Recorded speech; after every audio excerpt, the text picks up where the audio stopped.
Ouais, pas trop quand même.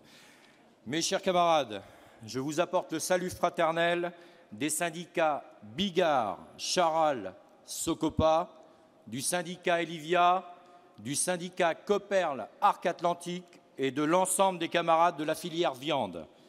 Notre intervention portera sur 2 points, le dumping social et les conditions de travail.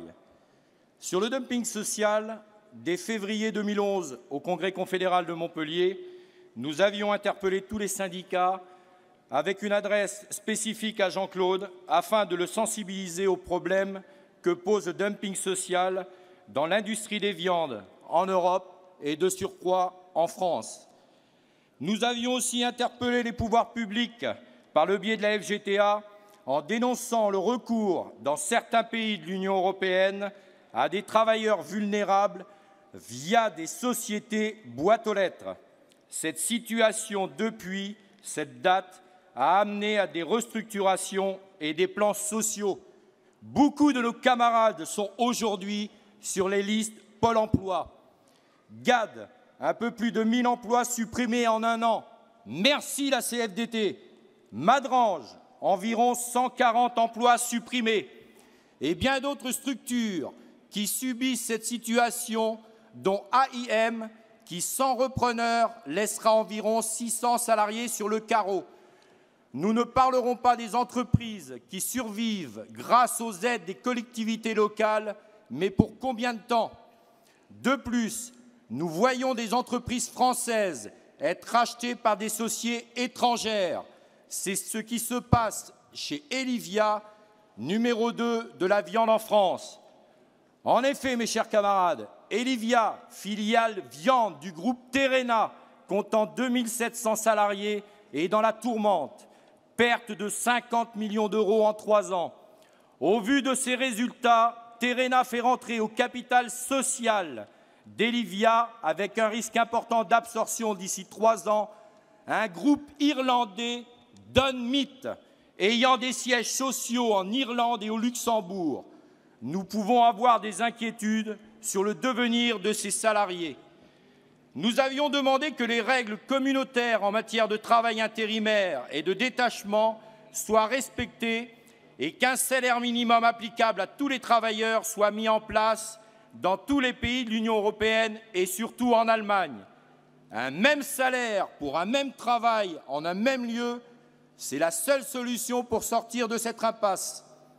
Eh bien oui, mes chers camarades, l'Allemagne a voté un SMIC en 2016 à 8,50 pour tous les salariés allemands, ce qui a été une demande de la FGTA lors de la réunion de l'EFAT à Berlin en 2012.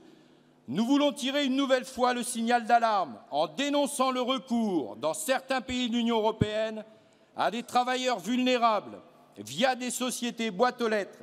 Ces salariés constituent une masse salariale peu coûteuse permettant d'abaisser le coût du travail en faisant peu de cas du sort de ces salariés sur le plan social. Quid de savoir si les salariés des pays de l'Est, qui représentent 2/3 des effectifs dans les outils industriels allemands, seront concernés? À ce jour, rien n'est sûr. Nous restons et resterons vigilants et mobilisés, car pour nous, cette situation n'est pas terminée.